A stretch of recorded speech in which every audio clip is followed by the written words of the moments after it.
Hello दोस्तों, आज से हम लोग CSS सीखना स्टार्ट कर चुके हैं और CSS का यह फर्स्ट वीडियो है। हम लोग आज सेक्शन 1 इंट्रोडक्शन टू CSS पढ़ेंगे।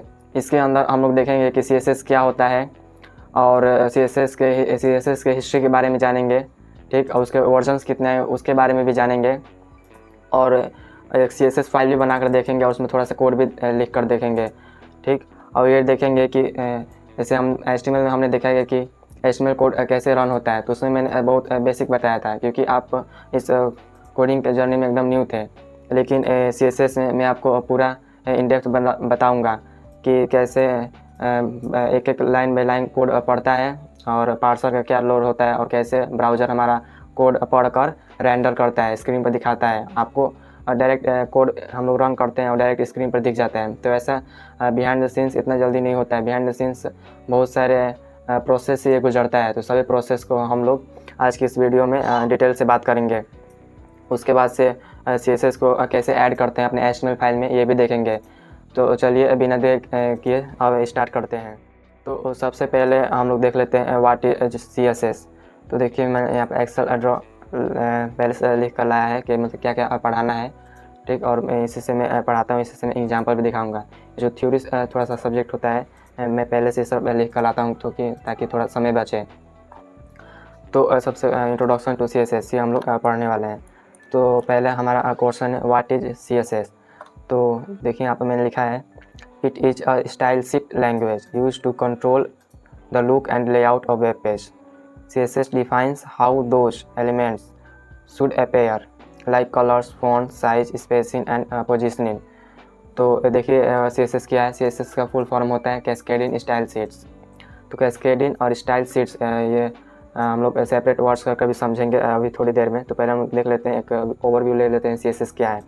तो CSS एक स्टाइल शीट लैंग्वेज है। मतलब CSS से हम लोग वेब पेज को डिज़ाइन करते हैं।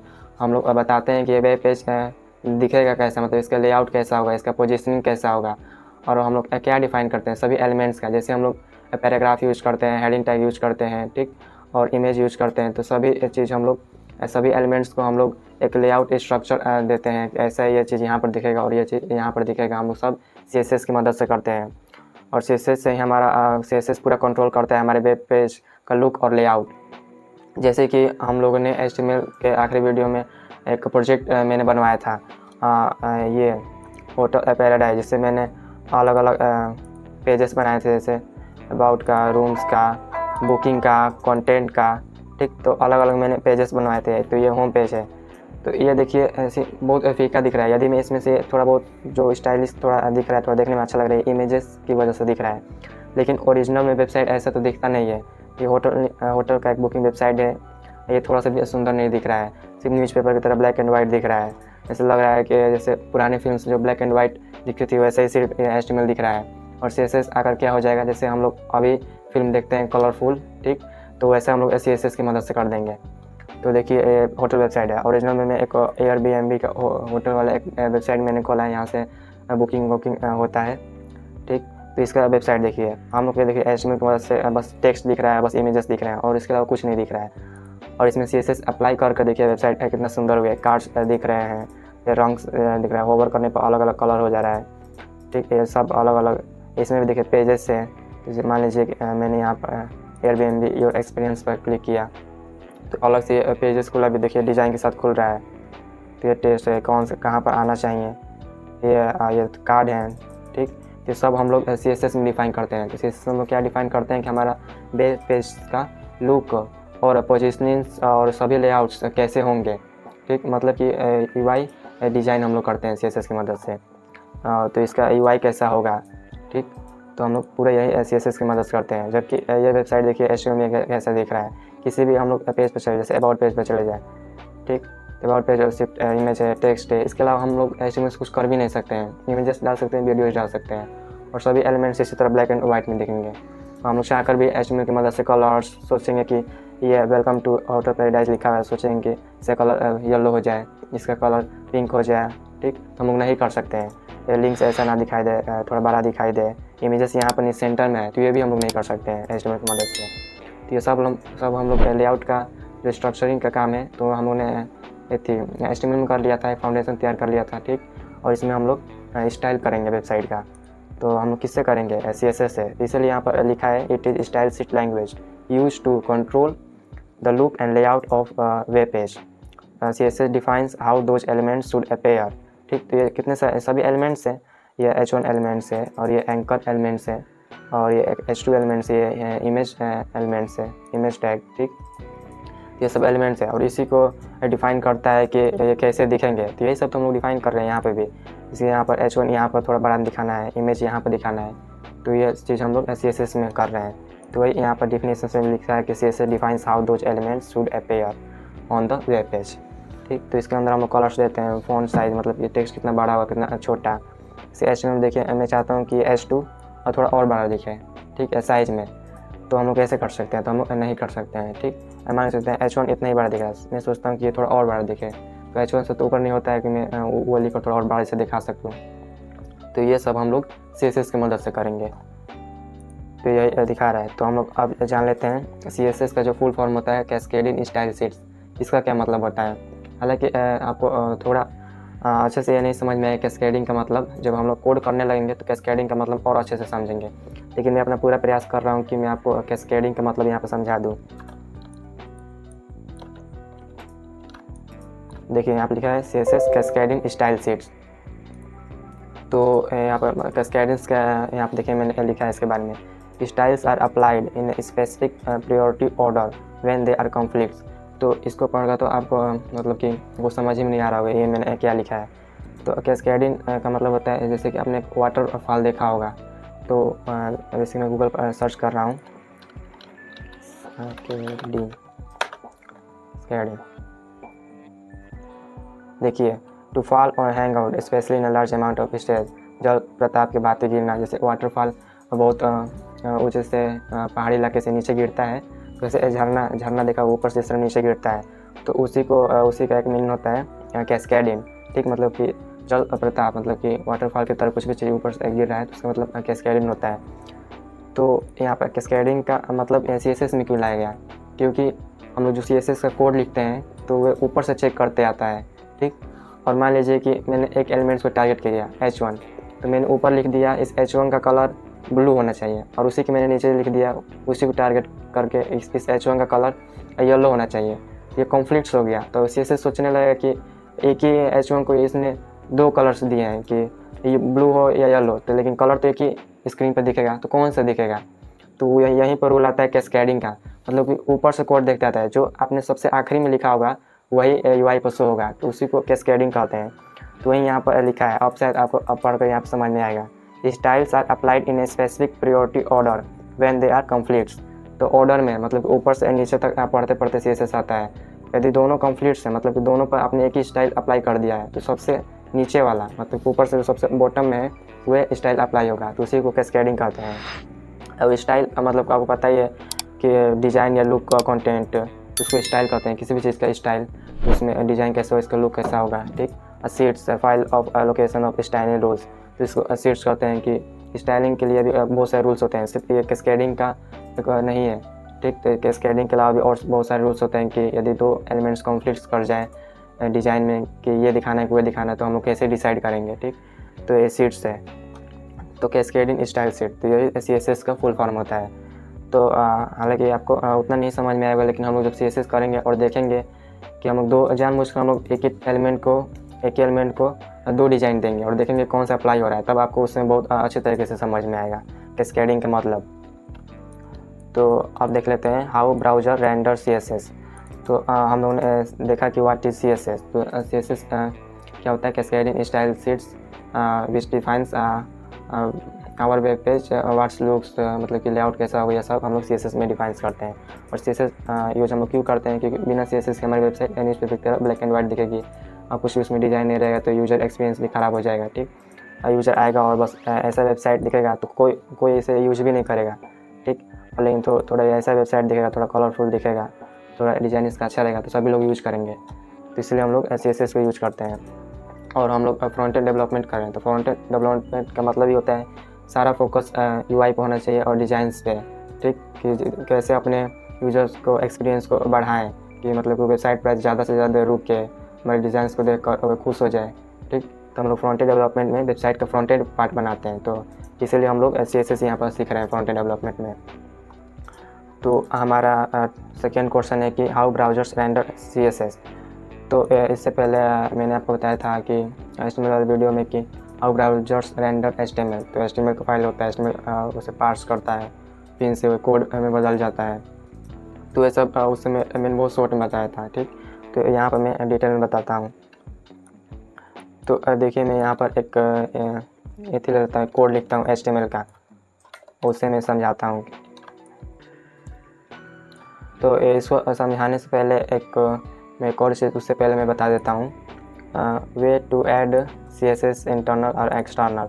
तो अपने HTML में CSS कैसे ऐड करें, तो वे सबसे पहले देख लेते हैं। ये देखने के बाद से आपको CSS ब्राउज़र कैसे रेंडर करता है, ब्राउज़र CSS कैसे रेंडर करता है, ये अच्छे तरीके से समझ में आएगा। तो VS कोड पे मैं आ चुका हूँ। यहाँ पर मैंने बनाया है index.html। तो सबसे पहले मैं यहाँ पर H1 ले लेता हूँ,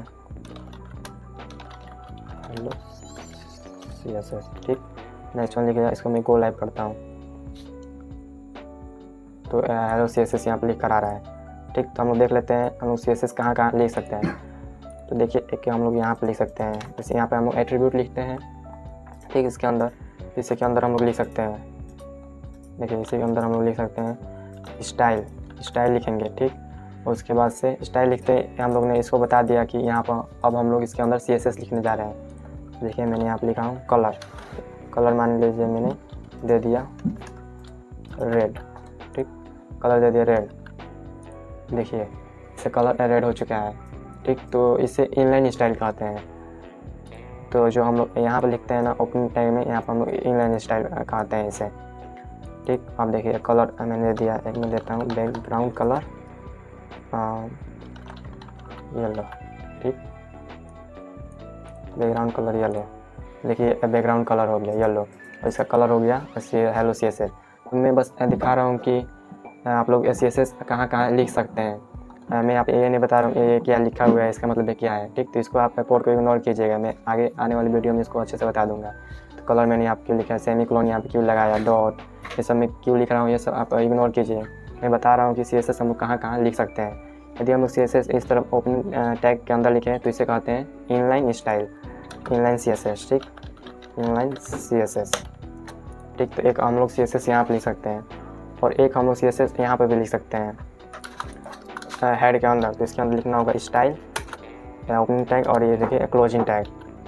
तो H1 के नीचे मैं एक और बनाता हूँ, तो H1 के नीचे एक और मैं बनाता हूँ H2, इसको मैं रख देता हूँ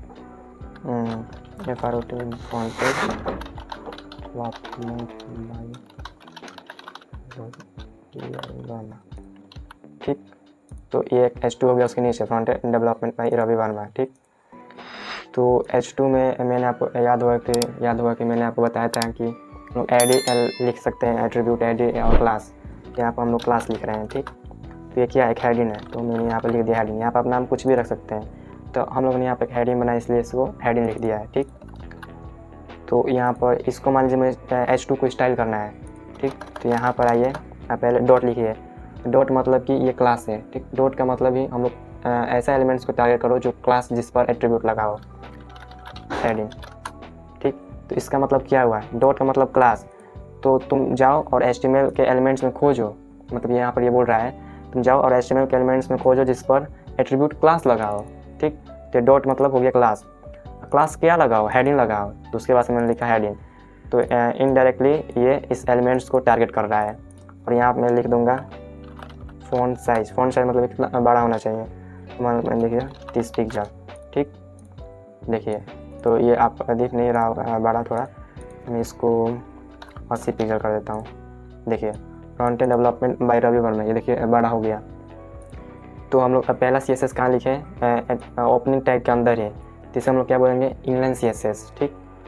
और यहाँ पर लिखेंगे हेड के अंदर, ठीक। आपको किसी भी चीज़ पे स्टाइल्स देंगे तो यहाँ पे आप ध्यान मत दीजिए कि मतलब यहाँ पे मैंने कोड क्या लिखा है, आप सब दिमाग से लगा दीजिए। मैं बस बता रहा हूँ कि हम लोग CSS कहाँ कहाँ लिख सकते हैं, ठीक। यहाँ पे थोड़ा सा बता दिया कि ये इसका कहने का मतलब क्या है, डॉट और हेडिंग का मतलब। तो तुम HTML के उस एलिमेंट्स को टारगेट करो जिस पर एट्रीब्यूट क्लास लगा हो, डॉट मतलब वो है, डॉट का मतलब इतना ही कि उस पर क्लास लगा हो, ठीक। और क्या क्लास लगाओ, हेडिंग, तो हेडिंग, तो इसी पर हेडिंग क्लास लगा है, तो इसी का स्टाइल कर रहा है।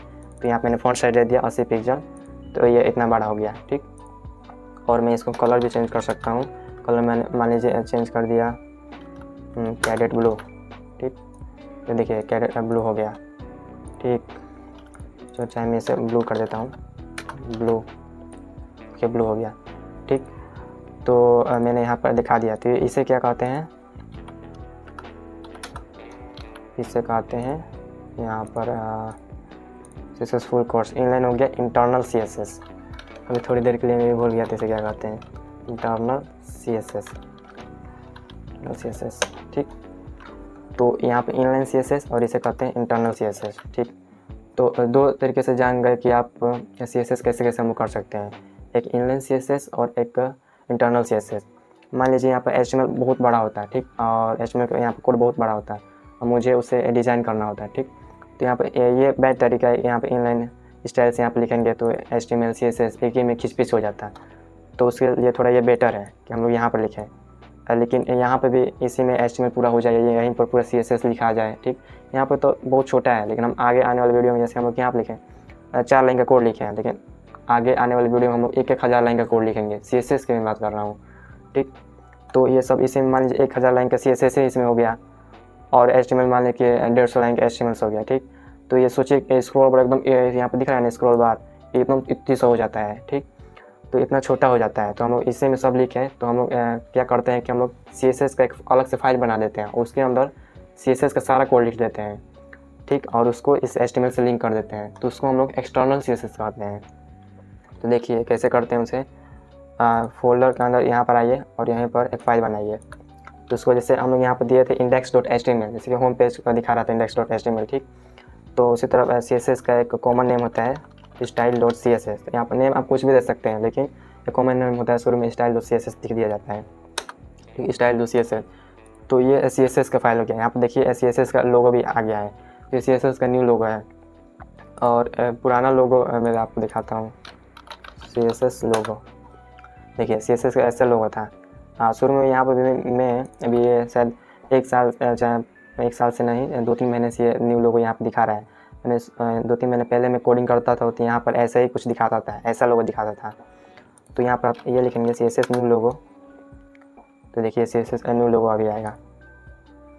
देखिए ये CSS लिखा ना, ये सब न्यू लोगो, ये पर्पल कलर वाला वही यहाँ पर दिखा रहा है, ठीक। तो ये CSS का न्यू लोगो है, ये 2-3 महीने पहले ही आया है। तो बस ये लोगो इसका चेंज हुआ है। तो ये मतलब कि .css लिखने का क्या मतलब कि ये एक CSS फाइल हो गया। जैसे हम लोग इसमें .html लिखते थे, तो इसका मतलब कि ये एक HTML फाइल है, ठीक। तो अब इसमें हम लोग क्या करते हैं, यहाँ पर टाइटल के नीचे हेड के अंदर ही, ठीक, यहाँ पर हम लोग लिखते हैं लिंक, उसके बाद से कॉलम प्रेस कीजिएगा, उसके बाद से CSS, ठीक, उसके बाद से इंटर प्रेस कीजिएगा। तो देखिए अपने आप ही इसे लिंक कर देगा। तो इसको आपको याद करने की जरूरत नहीं है, आपको कभी भी लिंक करना हो, जैसे ये कोड का मतलब क्या है कि style.css को हम लोग index.html से लिंक कर रहे हैं। तो देखिए यहाँ पर href में, जैसे यहाँ पर हम लोग क्या लिखा है style.css फाइल बनाया है, तो यहाँ पर href में आप वही डालेंगे। यहाँ पर मैंने लिख दिया रहता है ravi.css, तो यहाँ पर href में हम लोग लिखते हैं ravi.css। तो यहाँ पर जो नेम होगा वही यहाँ पर होगा, क्योंकि हम लोग लिंक कर रहे हैं, तो दोनों नेम बराबर होगा तभी ना हम लोग दोनों फाइल को लिंक कर पाएंगे। तो इस सिंटैक्स को देख लीजिए, यहाँ पर इसको मैंने लिंक कर दिया। और जैसे H2 है, तो H2 के नीचे मैं एक और बनाता हूँ, एक और H3 मान लेंगे मैं बना देता हूँ, और इसके H3 के अंदर मैं लिख देता हूँ एक्सटर्नल CSS, और इसको मैं हटा के लिख देता हूँ इंटरनल CSS, ठीक। और हेलो CSS की जगह पर इनलाइन CSS, ताकि देखने में समझ में आ जाए कौन सा इंटरनल CSS से हम लोग डिज़ाइन किया है, कौन सा इनलाइन, कौन सा एक्सटर्नल, ठीक। तो और यहाँ पर कहाँ गया हमारा, तो यहाँ पर चेंज हो चुका है, ठीक। तो ये एक्सटर्नल CSS है, ये जो दिखाई दे रहा है। तो अभी के लिए मैं इस इंटरनल CSS को कमेंट आउट कर देता हूँ, चाहे मैं इस क्लास हेडिंग को ही हटा देता हूँ, ठीक।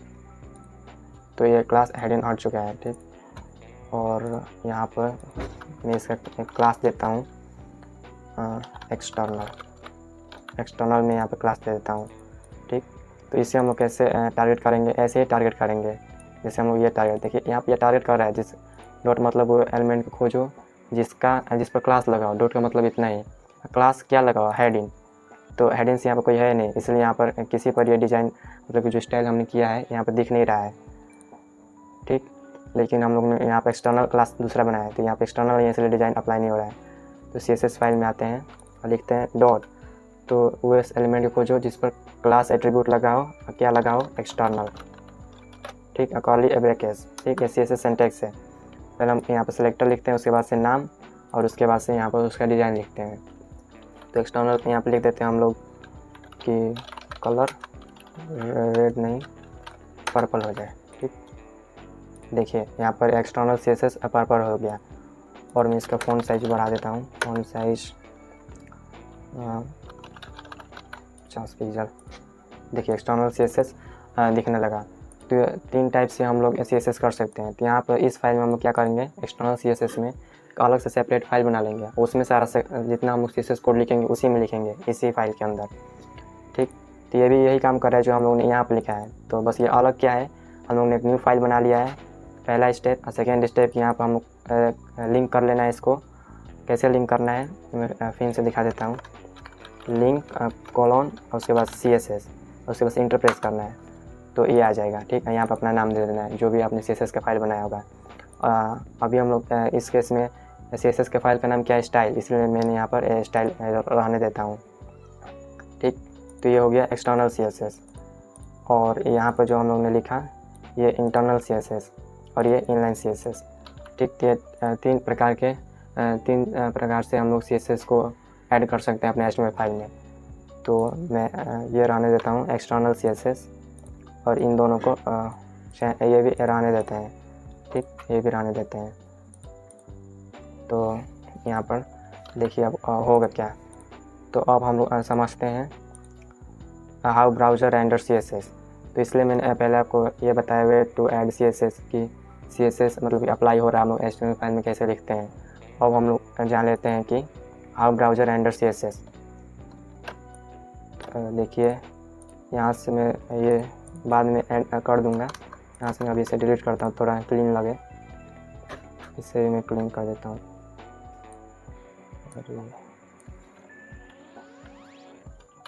माइनस प्लस इसे मैं क्लीन कर देता हूँ, इंटरनल CSS इसे मैं हटा देता हूँ और एक H3 रहने देते हैं, ठीक। और एक H3 रहने देते हैं और यहाँ पर external CSS link file comment कर देता हूँ इसे, लिंक फाइल यहाँ पर हम लोग ने किया इसे रहने देते हैं और यहाँ पे कोड रहने देते हैं, ठीक।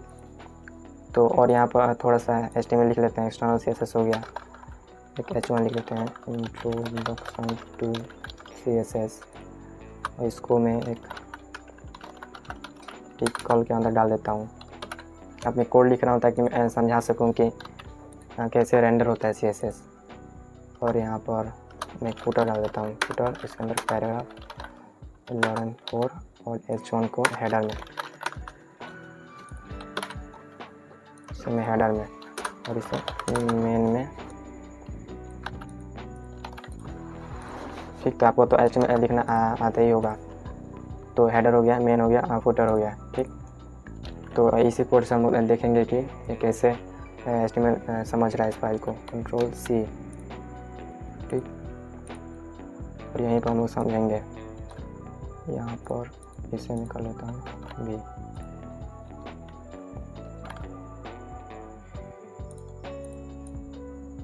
डॉक टाइप HTML, ठीक।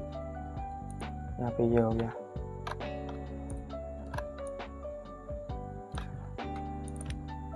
यहाँ से मैं कुछ जैसे कि ये कोड मैं अभी के लिए हटा देता हूँ,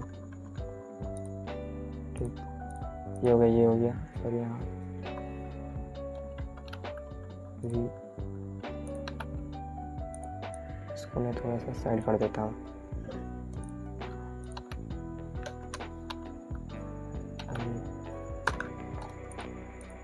ठीक, यहाँ पे।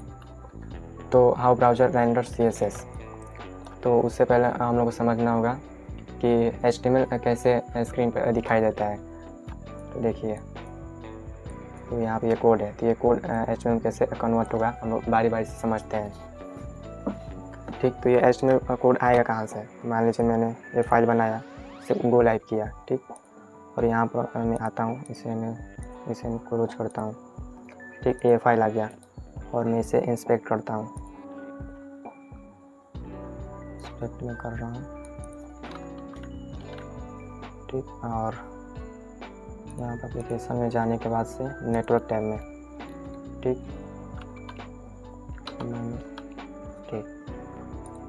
और मैं इसे रिफ्रेश करता हूँ। तो इस यहाँ पर तो ऐसे आ रहा है। मैं दूसरे इस विंडो में खोलता हूँ इसे, इस ब्राउज़र में पता नहीं क्या हुआ है।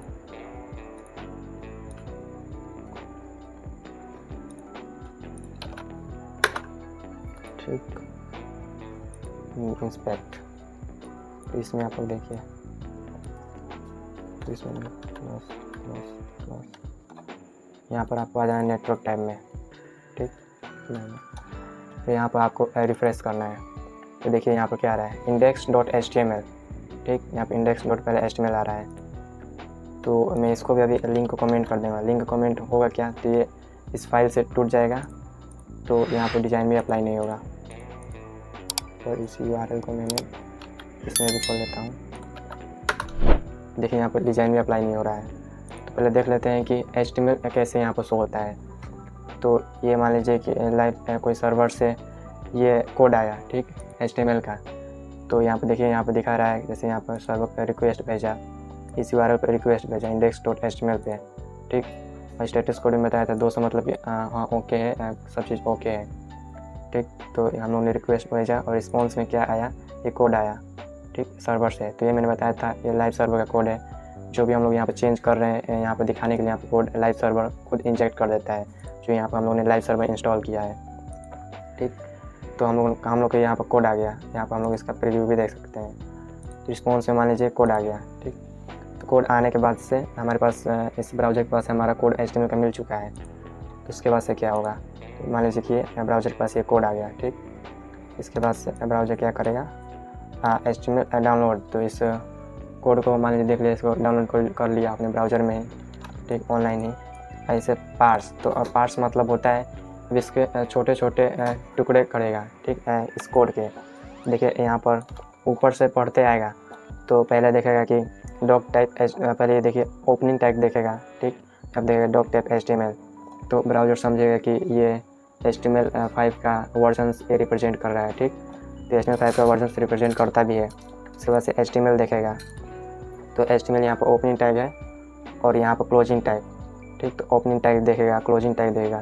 तो ये सब पार्सर का काम होता है, HTML पार्सर। तो HTML पार्सर मतलब कि कौन होते हैं, जैसे हम लोग क्रोम यूज़ करने से, कोई भी ब्राउज़र यूज़ कर रहे हैं, तो उनमें पार्सर पहले से ही होता है, ठीक। तो आपको नहीं दिखता है, आप तो बस लाइव सर्वर के साथ कोड रन करेंगे और तुरंत ही वेब पेज पर दिखने लगेगा। लेकिन उसके पहले ये सब होता है जो मैं अभी बता रहा हूँ। तो HTML पार्सर के पास जाएगा। तो HTML पार्सर क्या करेगा कि सब कोड को देखेगा। तो इसमें देखेगा कि ओपनिंग टैग क्या है, क्लोजिंग टैग क्या है। एक एलिमेंट में जैसे यहाँ पर आएगा तो देखेगा कि एक एलिमेंट में एट्रीब्यूट क्या है, उसका वैल्यू क्या है, ठीक, ये सब देखेगा। तो HTML पार्सर देखेगा और उसे छोटे छोटे टुकड़ों में तोड़ लेगा। और छोटे छोटे टुकड़े में तोड़ लेने के बाद से यहाँ पर अब एक आता है टर्म डॉम। तो डॉक्यूमेंट ऑब्जेक्ट मॉडल, उसका एक मॉडल तैयार करेगा, एक डॉम ट्री तैयार करेगा। तो इसका डॉम ट्री कैसा दिखेगा मैं आपको दिखाता हूँ, ठीक। तो यहाँ पर मैं बनाता हूँ, तो मैं दिखा देता हूँ एक डॉम ट्री कैसा होता है। मैं यहाँ पर गूगल पर सर्च करके दिखा देता हूँ, HTML डॉम ट्री, ठीक, इमेजेस में देखिए, copy image, open image, new tab. अभी तो दूसरा दिख रहा है, ओपन इमेज, न्यू टैब, देखिए। तो यहाँ पर डॉक्यूमेंट है, तो रूट एलिमेंट, ठीक। तो पहले इसका ये डॉम ट्री है, जो हम लोग का कोड है उसका भी देखेंगे, उसका डॉम ट्री कैसा बने है। सिंपल डॉम ट्री देखिए, डॉक्यूमेंट है, ठीक, इसका रूट एलिमेंट HTML होता है, ठीक, सबसे जो ऊपर होता है HTML। उसके 2 चिल्ड्रन है, तो जैसे कि हेड है, उसके बाद से बॉडी है, ठीक। तो इस पेज में भी देखिए, कोलैप्स कर दीजिए सबको पहले आप पहले तो फॉर्मेट डॉक्यूमेंट कर दीजिए, इसे कोलैप्स कर दीजिए। देखिए HTML, तो डॉकटाइप HTML सबसे मतलब ऊपर बता रहा है कि वर्जन कौन सा हम लोग यूज़ कर रहे हैं। उसके बाद से HTML के 2 चिल्ड्रन है, एक हेड हुआ और एक बॉडी हुआ, ठीक। हेड के देखते हैं, तो हेड के भी कितने चिल्ड्रन हैं, 3। इसके अंदर डायरेक्ट जो है तो मेटा है, एक और मेटा, एक टाइटल है। तो हेड के कितने चिल्ड्रन हैं, 3। अब बॉडी के कितने चिल्ड्रन हैं, हेडर है और मेन है और फुटर है। और हेडर का भी एक चिल्ड्रन है H1, मेन का भी एक चिल्ड्रन है आर्टिकल, उसका भी एक चिल्ड्रन है H3, और फुटर का भी एक चिल्ड्रन है पैराग्राफ, ठीक। तो इस तरफ से नेस्टेड होते जाते हैं, उनके चिल्ड्रन बनते जाते हैं। इस हिसाब से आप कोलैप्स कर देख सकते हैं इसके कौन से चिल्ड्रन है। कोलैप्स कर देंगे तो बॉडी के direct children header, main, footer, ठीक।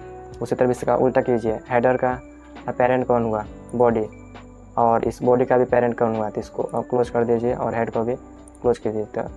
तो बॉडी का पेरेंट कौन हुआ, HTML, क्योंकि हम लोग HTML क्लोज कर दे रहे हैं तो उसके अंदर ही आ रहे हैं, तो इनको चिल्ड्रन बोलते हैं। और इसे अपोजिट कर देंगे तो उसे पेरेंट बोलते हैं, ठीक। तो वही इस डायग्राम में दिखा रहा है। तो पहले डॉक्यूमेंट बनेगा, उसके बाद से HTML, इसके यहाँ से 2 चिल्ड्रन निकलेंगे, एक हेड एलिमेंट, उसके बाद से एक बॉडी एलिमेंट। और हेड में आपने जैसे टाइटल रखा है तो टाइटल उसका एक हो गया, उसके अंदर चिल्ड्रन है टेक्स्ट। देखिए एलिमेंट के भी चिल्ड्रन है, यहाँ पे टाइटल तो टैग हो गया, एलिमेंट इसके चिल्ड्रन ये टेक्स्ट नोड है, इसको टेक्स्ट नोड कहते हैं, तो टेक्स्ट लिखा हुआ है, इसका भी चिल्ड्रन हो गया ये। तो यहाँ टेक्स्ट हो गया माई टाइटल।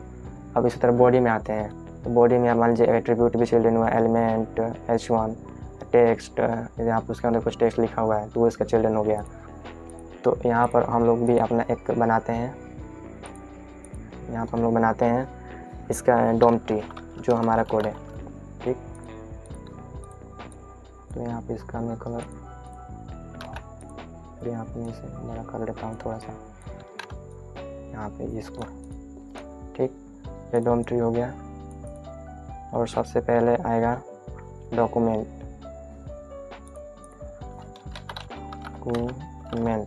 ठीक। से इस डायग्राम में भी दिख रहा है डॉक्यूमेंट, ठीक। सबसे पहले आएगा डॉक्यूमेंट,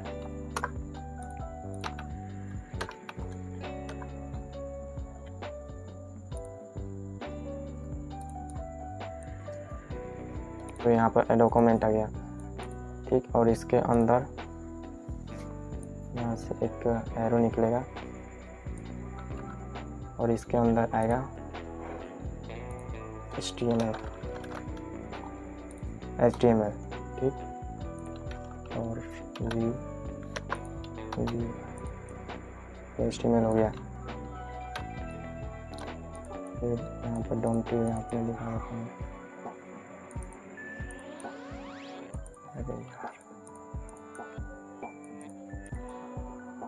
देते हैं, HTML हो गया। फिर से यहाँ से एक HTML यहाँ से निकलेगा और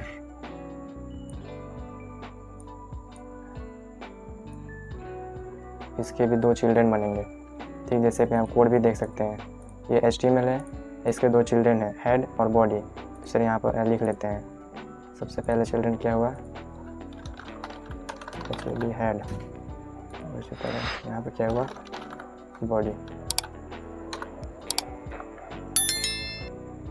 तो हेड हुआ और बॉडी हुआ, तो इसे मैं ग्रीन दे रहा हूँ और इसे भी ग्रीन, ठीक। उसके बाद से इससे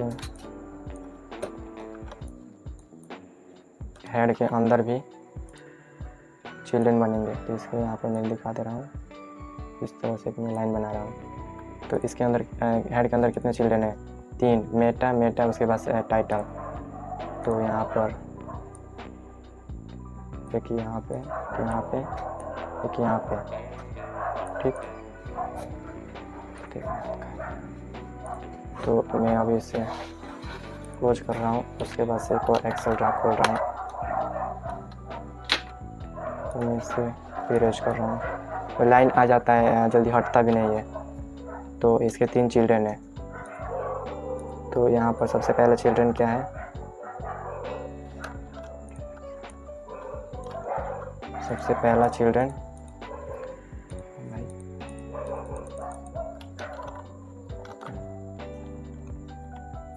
वो यहाँ पर लिख रहा है, मैं यहाँ से कोड डिलीट कर देता हूँ और से भी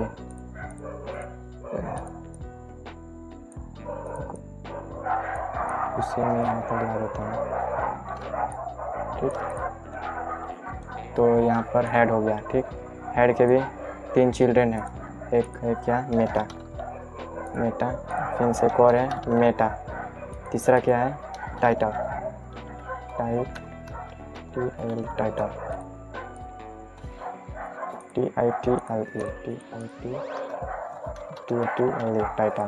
ठीक, वी, तो इसके भी 3 चिल्ड्रन हुए, तो इसका मैं कलर अलग दे देता हूँ और यहाँ पे भी ये।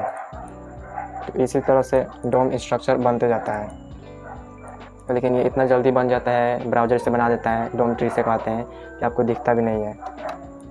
और बॉडी की इसी तरह बनेगा, यहाँ पर हो गया इनसे यहाँ पर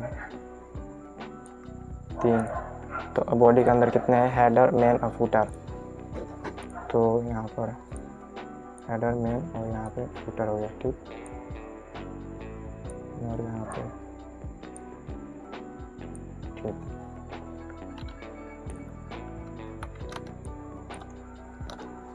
तो यहाँ पर लिखते हैं HEAD हेडर, यहाँ पर मेन, फुटर। ठीक, भी करते हैं और इसे मैं दूसरा कलर दे देता हूँ, पिंक। उस तरह हेडर का और चिल्ड्रन क्या है, एक H1 है, तो हेडर का एक और चिल्ड्रन हो गया यहाँ पे,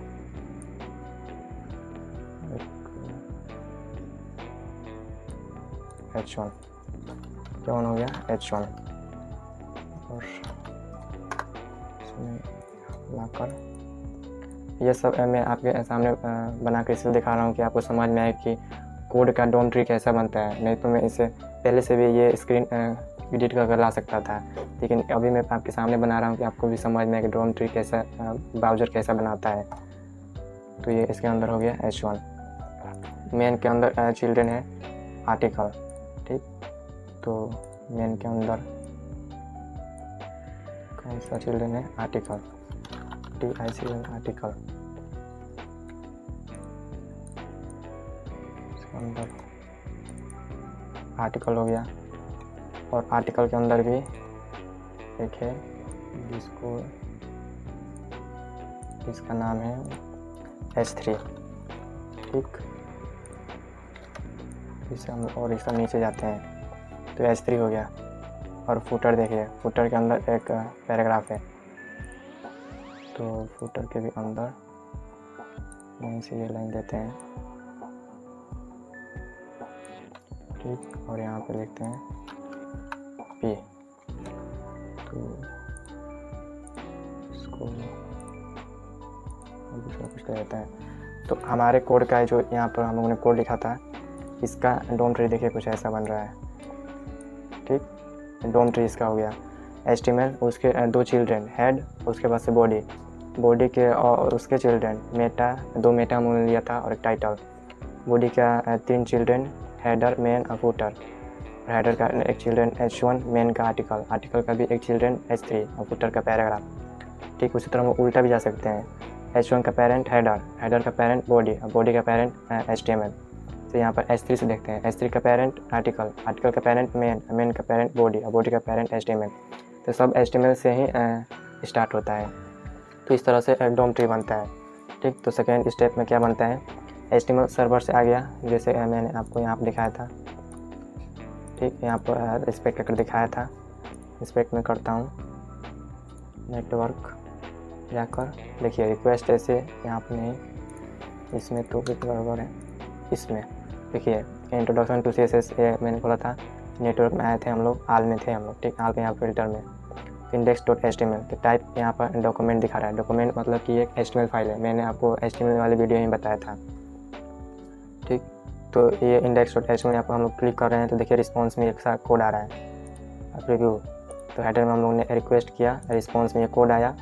अब प्रीव्यू कैसे दिख रहा है, तो कोड आने के बाद ही जैसे आ गया हमारा एक्सेट्रा कोड आ गया, उसका क्या बनता है डोम, मतलब डॉक्यूमेंट ऑब्जेक्ट मॉडल।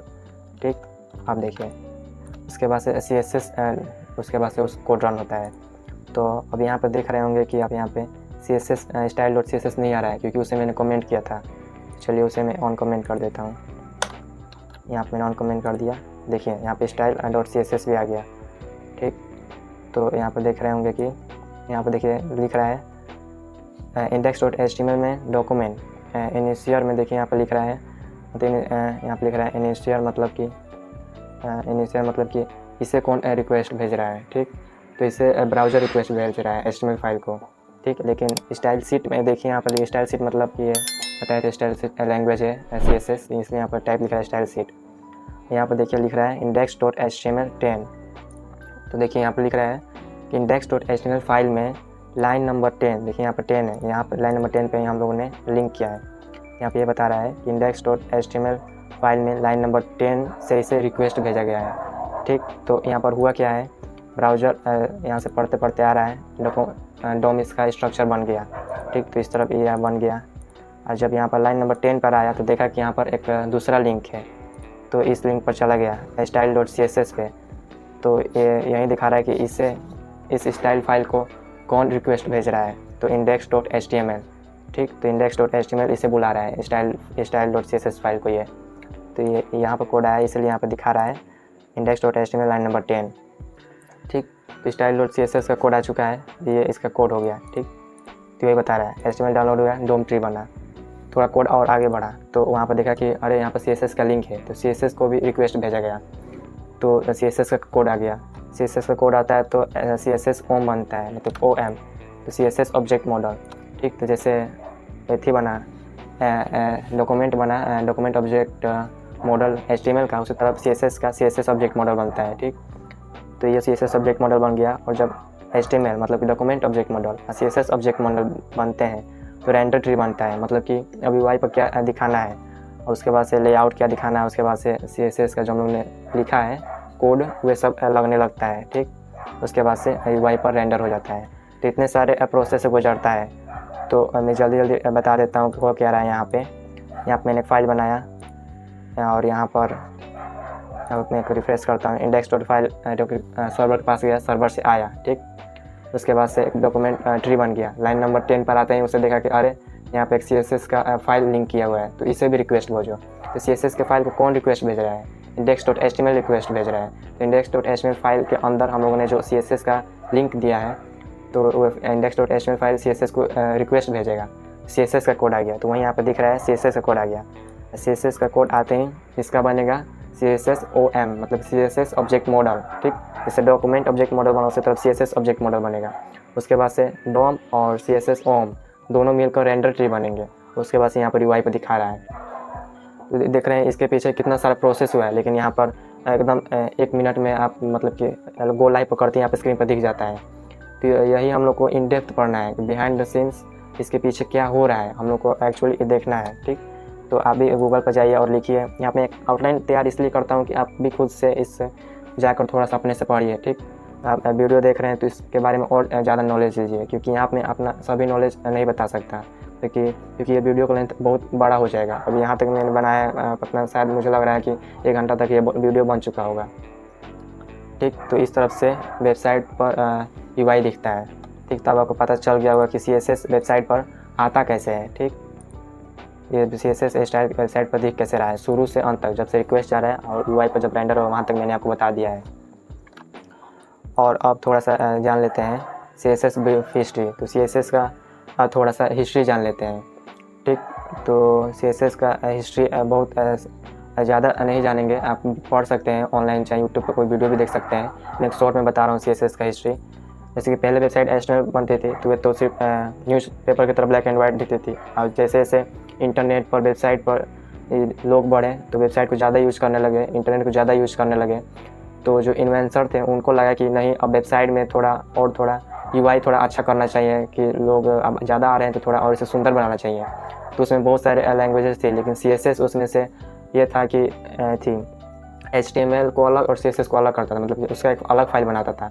सभी लोगों ने CSS चुना कि हाँ स्टाइल हम लोग CSS की मदद से करेंगे। ठीक, तो इसको देख लेते हैं। 1994 से ये हो रहा है। 1991 में तो टिम बर्नर्स-ली ने वर्ल्ड वाइड वेब और ये HTML का इन्वेंट किया था। मैंने आपको HTML वाले फर्स्ट वीडियो में सेक्शन 1 में बताया था।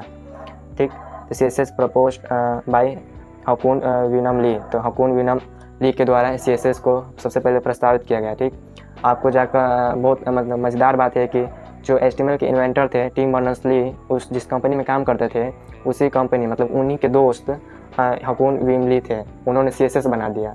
और उन्होंने क्या बनाया था, HTML। मतलब एकदम इंटरेस्टिंग है कि कंपनी में काम करने वाले दो लोग।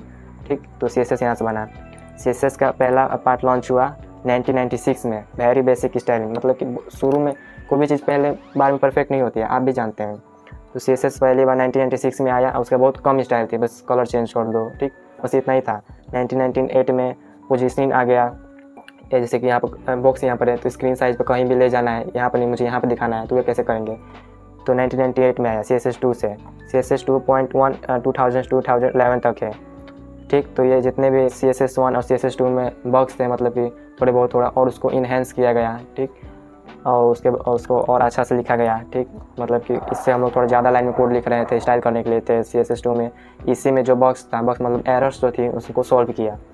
CSS 3 तो यही हम लोग यूज़ कर रहे हैं। हम लोग HTML में HTML5 वर्जन यूज़ कर रहे हैं और CSS में CSS 3 ये अभी तक है। तो इसमें बहुत एडवांस फीचर्स आ गए। जो जितने मैंने यहाँ पर CSS का एक कोर्स बनाया है, ये सब CSS 3 के हैं, सब ये CSS 3 के हैं। ठीक, तो CSS 3 के एडवांस सब आ गए।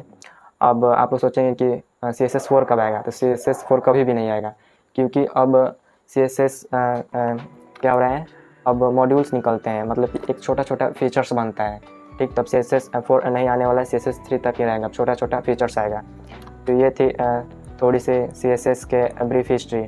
ठीक, और अगली वीडियो में हम लोग जिसके CSS सिंटेक्स क्या था, यहाँ पर मैंने आपको बताया कि हम लोग पहले सेलेक्टर लिखते हैं, उसके बाद से नाम और उसके बाद से स्टाइल देते हैं, तो इसी को CSS सिंटेक्स बोलते हैं। ठीक, और यहाँ पे देखिए CSS का कमेंट, जैसे कि HTML में हम लोग कुछ भी चीज़ लिख रहे थे तो ये सब कुछ भी चीज़ लिख कर उसके बाद से Ctrl/ टिप दे रहे थे। ठीक, तो कमेंट हो जा रहा था। तो इसी तरह इसमें भी करना होता है।